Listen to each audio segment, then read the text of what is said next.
ముఖ్యమంత్రి జగన్మోహన్ రెడ్డి మైనార్టీల ద్రోహి అని మాజీ మంత్రి టీడీపీ రాష్ట్ర పోలిట్ బ్యూరో సభ్యులు కాలువ శ్రీనివాసులు విమర్శించారు. అనంతపురం జిల్లా రాయదుర్గంలోని 26, 27 వార్డుల్లో నిర్వహించిన ఎన్నికల ప్రచారంలో ఆయన పాల్గొన్నారు.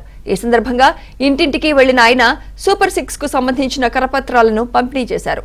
అనంతరం ప్రభుత్వ వైఫల్యాలను ఎండగడుతూ ఎన్నికల ప్రచారం నిర్వహించారు.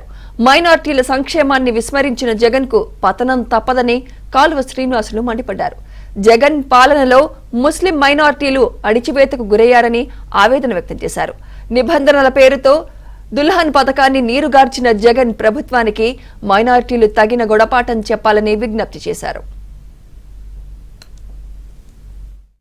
ఎన్నికలకు ముందు అనేక హామీలు ఇచ్చి మైనార్టీలకు సంక్షేమంలో అభివృద్ధిలో పెద్దపీట వేస్తానని చెప్పి ఒకవైపు మైనార్టీ కార్పొరేషన్ ద్వారా వచ్చే స్వయం ఉపాధి పథకాలను రద్దు చేసి మైనార్టీలకు ఎక్కడా కూడా గోరంత సాయం చేయకోకుండా కేవలం ప్రచార ఆర్భాటంతో కాలం గడుపుతున్నాడు తప్ప మైనార్టీలను ఉద్ధరించింది కానీ మైనార్టీలను ఆదుకుంది కానీ లేనే లేదు. చంద్రబాబు నాయుడు గారు తోడుగా ఉన్నాడు. కూతురు పెళ్లి చేయడంలో ప్రభుత్వం వాళ్లకు బాసటగా నిలబడింది.